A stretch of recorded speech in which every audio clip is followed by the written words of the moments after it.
बच्चों, आज हम लोग प्रोबेबिलिटी के बारे में स्टडी करेंगे। चांस कि ये काम होने की इतनी प्रोबेबिलिटी है, इतना चांस है, इतने परसेंटेज चांस है कि हो सकता है, नहीं हो सकता, इस टाइप के वर्ड सुने होंगे।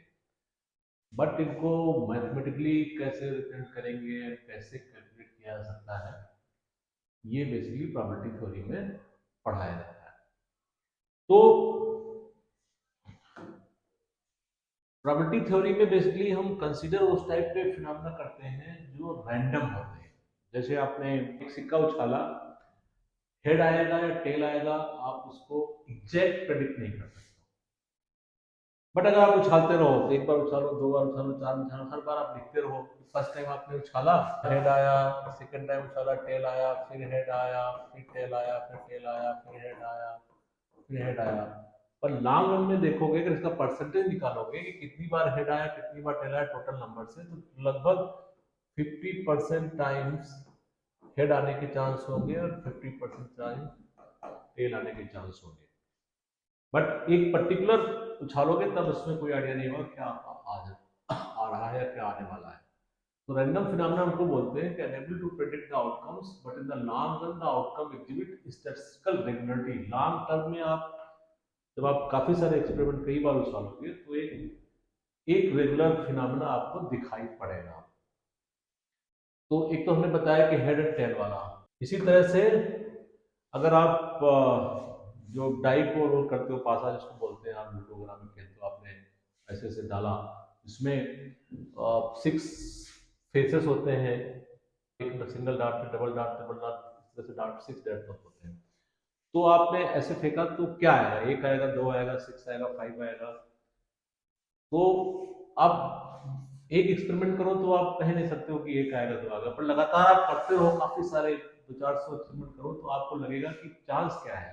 क्योंकि 6 फेस हैं, तो 6 फेस में एक फेस आने का चांस, अब जब पूरे सारे एक्सपेरिमेंट को कैलकुलेट करोगे देखोगे कि 1/6 चांस होगा कि एक पर्टिकुलर फेस है, 3 आया, 2 आया, 4 आया।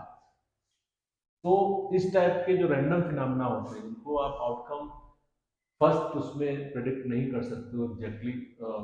बट अगर बहुत सारे एक्सपेरिमेंट कर डालो तो उसका आउटकम प्रेडिक्ट किया जा सकता है, उनको रैंडम फिनोमेना बोलते हैं। इस टाइप के रैंडम फिनोमेना को ही बेसिकली हम लोग प्रॉपर्टी में स्टडी करेंगे। अब प्रॉपर्टी में कई सारी जो डिफिनेशंस हैं उन्हीं को मैं भी शुरुआत में ले रहे हैं, नाम आपको बार बार सुनाई पड़ेंगे। एक आता है सैंपल स्पेस। तो सैंपल स्पेस क्या होता है कि जो भी आपने सपोज को, जब आप सिक्के उछाल रहे हो या डाई को रोल कर रहे हो, जब आपने डाई को रोल किया तो कितनी टाइप की इवेंट्स आ सकती हैं? डाई को रोल किया तो 1 2 3 4 5 6, 1 आ सकता है, 2 आ सकता है, 3 आ सकता है, 4 आ सकता है। सारे पॉसिबिलिटीज जो हैं, इस तरह से डायग्राम में रिप्रेजेंट करो, इसको वेन डायग्राम बोलते हैं। तो ये सारे इवेंट हैं, 1 आ सकता है, 2 आ सकता है, 3 आ सकता है, 4 आ सकता है। तो set of all possible outcome, तो ऑल पॉसिबल जो आउटकम है वो जो होगी 1 2 3 4 5 6, सारी आउटकम को अगर आप इस तरह इम्प्लीमेंट करो कि पूरा एक सैंपल स्पेस बनाया जाता है, इसमें सारी पॉसिबल आउटकम आप इसमें रिप्रेजेंट करते हो। तो simple space is for a random phenomena in the set of all possible outcomes. Okay, तो जैसे अभी बताया हमने कि अगर आप खाली एक क्वाइन के लिए सैंपल स्पेस बनाओ तो क्या होगा, इसमें खाली दो टाइप की पॉसिबिलिटीज हैं, हेड एंड टेल। डाई का अगर बनाओगे, रोलिंग डाई का, तो इसमें सैंपल स्पेस कितना, इसको एस से रिप्रेजेंट करते हैं इसको, तो वो भी मैंने बताया 1 2 3 4 5 6, ये सारी इवेंट्स इसके अंदर होंगी, ये सैंपल स्पेस का हो जाएगा। ये तो हो गया पूरा एक ऑल पॉसिबल फिनोमेना। तो इवेंट क्या होती है? पर्टिकुलर इवेंट में हम इंटरेस्टेड होंगे, उसी की हम प्रॉपर्टी निकालेंगे फ्यूचर में। The event is any subset of the sample space S. तो सैंपल स्पेस का सबसेट जो है वो इवेंट होती है। तो अगर ये पूरा सैंपल स्पेस ये है, तो इवेंट को आप ऐसे बीच में इस तरह से रिप्रेजेंट करते हो, या आपने इसको बता दिया कि दिस इज इवेंट। अब फॉर एग्जाम्पल उसी में आप ले लीजिए, कि आर जब आप डाई को रोल कर रहे हो, उस एग्जाम्पल को हम लेते हैं, तो इसमें क्या हो सकती है, 1 आ सकता है, 2 आ सकता है, एंड से 3 आ सकता है, हमने 4 लिख लिया, 5 6 यहाँ लिख लिया। तो ये पूरा तो एक सैंपल स्पेस हो गया, 1 2 3 4 5 6। इवेंट क्या हो गई कि हम ये इवेंट बोले कि इवेंट ये बोले कि 5 से ऊपर आने के ऐसी कितनी आउटकम होंगी जो 5 से ऊपर होंगी, तो वो जो सेट बनेगा वो 5 और 6 का बनेगा। तो ये एक इवेंट होगी। Event is a subset of the sample space S, that is any set of the outcomes of the random phenomena. तो any set of the outcomes, total outcomes कितने थे, 1 2 3 4 5 6, उसमें से हम इन आउटकम्स की 5 से ऊपर जो होगा उसमें कितने आउटकम होंगे, तो उनका अगर आपने सबसेट बनाया है वेन डायग्राम में, तो इसको बोलते हैं एन इवेंट। तो ये एक इवेंट हो गई, ये वाला पार्ट जो है ये इवेंट हो गया, दिस इज इवेंट। सो अब जैसे ये है, उसी को हम एग्जांपल फॉर्म बता रहे हैं कि आपने डाई रोल किया, तो ये तो आपका सैंपल स्पेस आ गया 1 2 3 4 5 6। इवेंट क्या हो सकती है, event that an event number is rolled. आपने इवेंट को डिफाइन किया कि इवेंट नंबर आउटकम आया, इवेंट नंबर के कितने होंगे, 2 2 4 6 है। ये जो सेट बनाओगे 2 4 6 का, ये इवेंट हो जाएगी। ये पूरा सारी आउटकम्स का सेट, ऑल पॉसिबल आउटकम्स का सेट इज सैंपल, एंड उसमें आपने ऐसे कुछ आउटकम आपने सेलेक्ट कर ली जो किसी पर्टिकुलर प्रॉपर्टी को रिप्रेजेंट करती हैं, तो ये हो जाएगा आपका इवेंट, ये सबसेट हो गया। कुछ स्पेशल इवेंट हैं जो खाली बस डेफिनेशन के लिए है कि नल इवेंट, नल इवेंट को हम 5 से डिनोट करते हैं कि the event that contains know outcome, कि वो ऐसी इवेंट जिसमें कोई आउटकम है ही नहीं, तो इसको नल इवेंट की तरह डिफाइन करते हैं। इंटायर इवेंट, तो इंटायर इवेंट क्या हो जाता है, पूरा ही सैंपल स्पेस हो जाता है। अगर पूरा हम सैंपल स्पेस बात करें तो उसको हम इंटायर इवेंट करते हैं। तो ऑल पॉसिबल आउटकम जितनी पॉसिबल है, तो सैंपल स्पेस को, पूरे सैंपल स्पेस को कभी कभी इंटायर इवेंट भी बोलते हैं। सो एम्प्टी इवेंट नेवर अकर्स, खाली एक कॉन्सेप्ट है। इंटायर इवेंट ऑलवेज अकर्स, क्योंकि जब आपने पूरा सैंपल स्पेस की बात की तो उसमें से कोई ना कोई तो इवेंट अकर होगी। आपने सिक्का उछाला, इधर हेड होगा, टेल होगा, तो इंटायर इवेंट तो हमेशा अकर होगी, but empty event never occurs. ये कहो कि हेड या टेल दोनों में से कुछ भी ना हो, कुछ तो होगा ही, तो this never occurs and entire event always occurs. अब थोड़ा सेट थ्योरी का भी आपको आइडिया होगा, बट यहाँ पे जस्ट दोबारा रिवाइज कर रहे हैं, जिसको इसका प्रॉपर्टी में काफी यूज होता है। Let A and B the two event, then the union of A and B. तो अब ये जैसे किसी दो सेट का यूनियन करते थे, वैसे दो इवेंट का हमने यूनियन कर रहे हैं कि एक इवेंट, ये पूरा जो है ये क्या है, सैंपल स्पेस है, उसमें से एक इवेंट ए है, एक इवेंट बी है, तो इसका यूनियन क्या होगा। यूनियन को ऐसे डिफाइन करते हैं कि यूनियन में, इसके यूनियन में कहीं भी अगर कोई एलिमेंट ई है, तो E element is such that E belongs to A और ई बिलोंग्स टू बी। तो इसको ए यूनियन बी इस तरह से डिफाइन किया जाता है। एंड अब एक इंटरसेक्शन, दो इवेंट्स का इंटरसेक्शन, जैसे दो सेट का आपने इंटरसेक्शन पढ़ा होगा, उसी तरह दो इवेंट का इंटरसेक्शन क्या होगा, ये तो पूरा सैंपल स्पेस है, एक इवेंट ये ए है, एक इवेंट का ये बी है। अब इनका इंटरसेक्शन क्या होगा, ये पार्ट होगा, ये पार्ट इंटरसेक्शन होगा। तो इसमें अगर कोई एलिमेंट ई है तो क्या होगा, ई को कैसे डिफाइन करते हैं, E belongs to A and important belongs to B. ये ई जो है ए में भी बिलोंग करता है क्योंकि इसमें भी आता है, और ये बी में भी बिलोंग करता है क्योंकि ये वाले बी वाले सबसेट में भी आता है। तो इंटरसेक्शन को इस तरह से इवेंट के इंटरसेक्शन को डिफाइन करते हैं। अब एक आता है complement. Let A B an event, then the complement of A denoted by this. तो अगर एक इवेंट ए है, उसका कॉम्प्लीमेंट कैसे डिनोट करते हैं, ऐसे डिनोट करते हैं, बार ऊपर लगा देते हैं। तो बार क्या है, अगर ये पूरा सैंपल स्पेस है, इसमें एक इवेंट का ये सबसेट है ए, तो बाकी जो एरिया जो बचा इसके बाहर का, ये क्या हो जाएगा, ये बाहर हो जाएगा, कॉम्प्लीमेंट हो जाएगा। ये जो भी मैंने बताया उसमें दो चीज आपने देखी होंगी, यूनियन कब आता है, यूनियन कब आता है, if you see the word or, अगर दो इवेंट के बीच में आर है कि ये इवेंट हो या आर ये इवेंट हो, तो उसका मतलब वहां पे हम यूनियन करेंगे। इंटरसेक्शन कब आता है, जब एंड लिखा हो कि ये भी इवेंट हो और वो भी इवेंट हो, एंड वो भी इवेंट हो। एंड कॉम्प्लीमेंट की कब करेंगे, नॉट, ये इवेंट हो बट वो ना हो, नॉट होगा तो कॉम्प्लीमेंट का यूज होगा। क्वेश्चंस लगाएंगे तब आपको ज्यादा समझ में आएगा फ्यूचर में। एक बड़ा कॉन्सेप्ट आता है, अक्सर लोगों को कंफ्यूज करता है कि म्यूचुअली एक्सक्लूसिव वर्ड आता है, म्यूचुअली एक्सक्लूसिव इवेंट्स। तो अगर ये सैंपल स्पेस एस है, एक इवेंट ए है, दूसरी इवेंट यहाँ पे बी है, तो म्यूचुअली एक्सक्लूसिव कब बोलेंगे, जब ये आपस में कहीं ओवरलैप ना कर रही है, कोई चीज कॉमन ना हो। मीन्स अगर ये इवेंट हो रही है तो ये नहीं होगी, ये हो रही होगी तो ये नहीं होगी।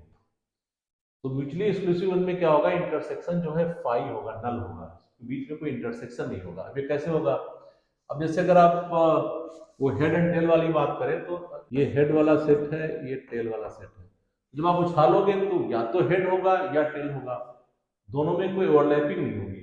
तो वो जो हेड एंड टेल वाला पार्ट है वो बेसिकली वो दोनों जो इवेंट होती है म्यूचुअली एक्सक्लूसिव इवेंट होती है। If two events AB are mutually exclusive, then they have no outcome in common. They can't occur at the same time. मैंने वही बताया कि कॉमन नहीं होगा यहाँ पे।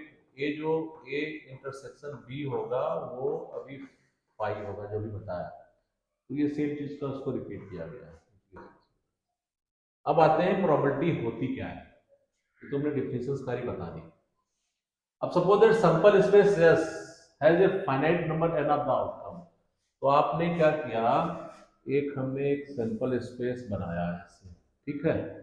अब इसमें ये एलिमेंट है A1 A2 A3 करते करते करते करते ON तक है, ये सारे एलिमेंट है सैंपल स्पेस के, एंड ये सारी आउटकम इक्वली लाइकली है। मतलब वो हम जब आप जैसे सिक्का उछालते हो तो हेड या टेल आ सकता है, इक्वली लाइकली है उसमें कोई क्योंकि वो सिक्का बड़ा बैलेंस बना होता है, बट अगर अनबैलेंस को सिक्का बना हो तो सकता है कि इक्वल लाइकली नहीं होगा।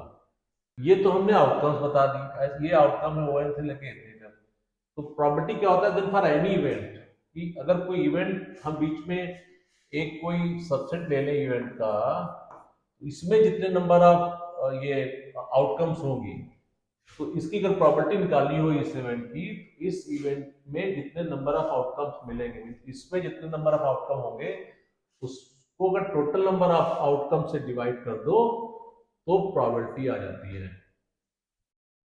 तो इसका सिंपल एग्जांपल जो आप देखेंगे, जो हेड एंड टेल वाला इशू था, तो उसमें सैंपल स्पेस में कितने नंबर थे, दो।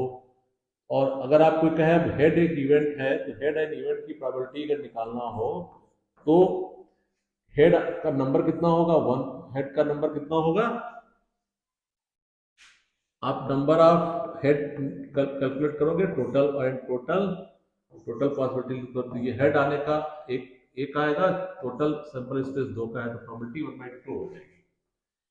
Number of outcome in event, तो number of outcome head event में कितने हैं, 1, and total number of outcome possible कितने हैं, 2, तो उसकी प्रोबेबिलिटी 1/2 आ जाती है।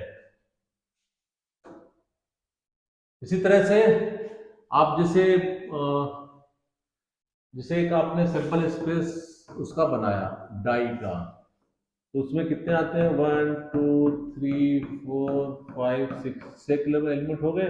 फिर हमने एक इवेंट डिफाइन की जिसमें क्या है, इवेंट नंबर की है, इवेंट नंबर आने के, तो इवेंट नंबर आने की इवेंट क्या हो जाएगी, 2 4 6।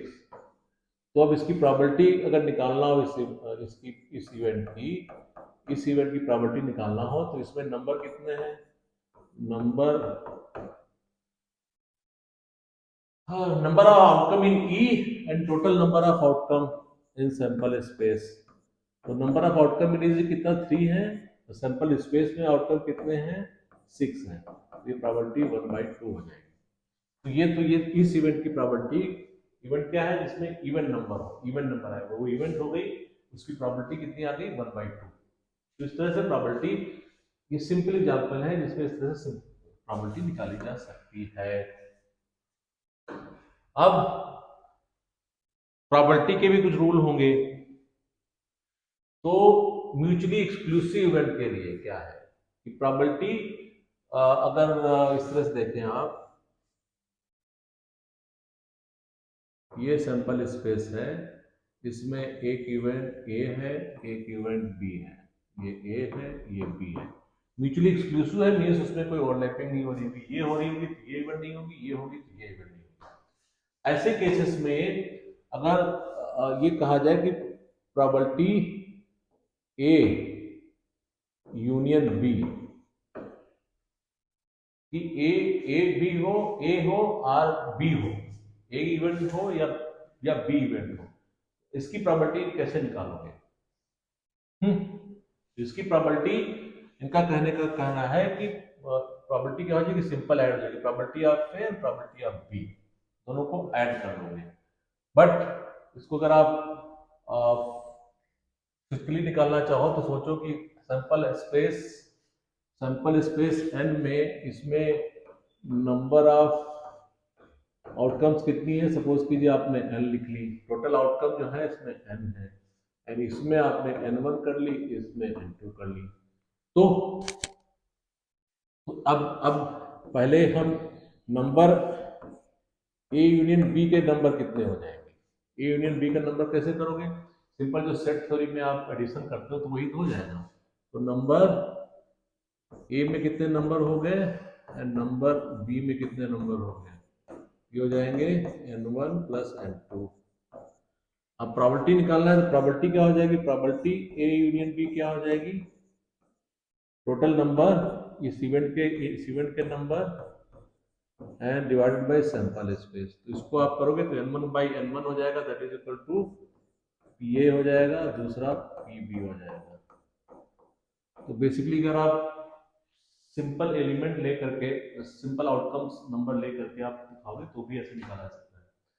तो property p union B, A union B event की प्रॉपर्टी जो होगी वो क्या होगी, इंडिविजुअल इवेंट्स की प्रॉपर्टी ऐड हो जाएगी अगर वो म्यूचुअली एक्सक्लूसिव इवेंट्स होंगी। अब वो तो हमने बोला है म्यूचुअली एक्सक्लूसिव इवेंट होगी, तब तो सीधे आप क्या करोगे कि प्रॉपर्टी ए और अगर बी म्यूचुअली एक्सक्लूसिव इवेंट है तो property of A union B events की क्या हो जाती है, P A plus P B. But वो म्यूचुअली एक्सक्लूसिव नहीं है तो उस केस में एक माइनस ए इंटरसेक्शन बी भी टर्म आता है। अब ये कैसे आता है, इसको भी आप नॉर्मली आप कैलकुलेट दिखा सकते हो वेन डायग्राम से। ये यस हो गया, इसमें नंबर एन हो गया। अब अभी म्यूचुअली एक्सक्लूसिव नहीं है दो इवेंट, तो बेसिकली ओवरलैप कर रही है, इसका मतलब इवेंट ये अगर ए है इवेंट, ये बी है, तो इसमें n1 है, इसमें n2 है, और एक ये कॉमन हमने कर दिया, स्मॉल n है, ये कॉमन है। इतने पार्ट पे n1 है, ये कॉमन पार्ट के आउटकम होगी, इतनी आउटकम यहाँ पे होगी। तो अब property of A union B निकालना चाहो तो पहले नंबर ए यूनियन बी में कितने कितने आउटकम्स हैं, ए यूनियन बी में आउटकम्स कितने हैं, अब देखिए n1 है प्लस n है प्लस n2 है, या इसको आप ऐसे लिखें n1 plus n plus n2 plus n एक माइनस n कर दिया, हमने प्लस n किया, एक माइनस n कर दिया। तो ये देखिए ये क्या है, दिस इज एन ए पूरा ऐड हो रहा है, तो ये तो number of outcome in A हो गया, ये number of outcome in B हो गया, और ये n क्या हो गया, ये number of outcome is A intersection B में हो गया। इसको आप number of outcome A intersection B लिख सकते हो। ये आ गया total number of outcomes in A union B. तो प्रॉपर्टी निकालने के लिए क्या करते हो, सीधे आपको क्या करना है, प्रॉपर्टी ए यूनियन बी क्या हो जाएगा, number of outcome in A union B divided by total N. Total sample इसमें जो कैपिटल एन है डिवाइडेड बाय कैपिटल एन। तो जब आप ये करोगे तो क्या हो जाएगा,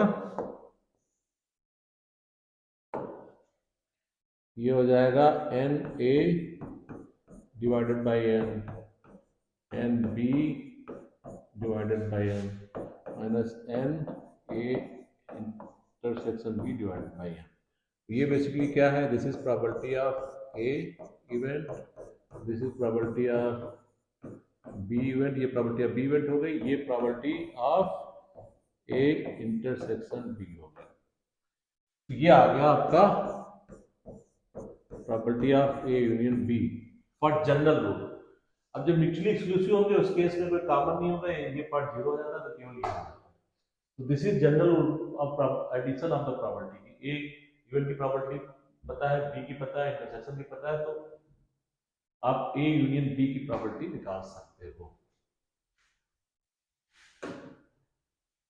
रूल ऑफ कॉम्प्लीमेंट्स, अब इसमें क्या है, इसमें अगर आप वेन डायग्राम बना कर देखें उसी से सारा आता है, रटने की जरूरत नहीं है इसमें। ये सैंपल हो गया, ये आपका ए इवेंट हो गई।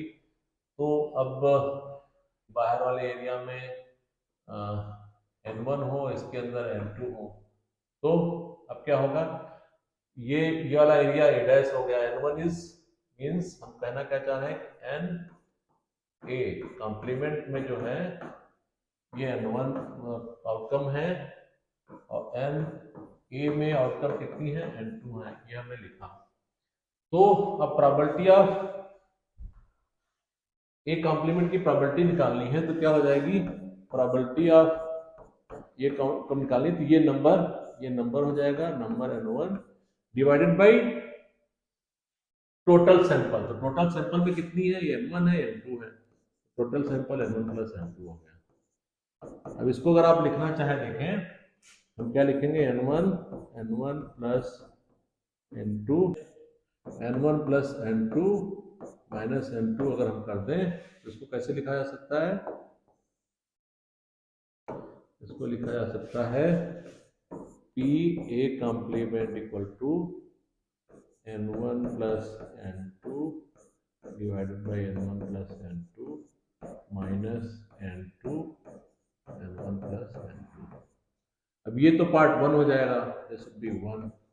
ये क्या हो जाएगा, ये क्या है, प्रोबेबिलिटी N2 होने की probability, N2 divided by full sample space. तो ये क्या है, probability of having event 1A। तो probability of A complement is equal to 1 minus probability of A, ये हो जाता है। उसको याद करने की जरूरत नहीं है, वेन डायग्राम बनाओ उसी से समझ में आ जाता है। तो इतना आज जो मैंने इतना प्रोबेबिलिटी का जो कॉन्सेप्ट बताया, इनको पहले समझिए, फिर नेक्स्ट क्लास में हम प्रोबेबिलिटी का और कॉन्सेप्ट स्टडी करेंगे, फिर क्वेश्चंस भी लगाएंगे। Thank you.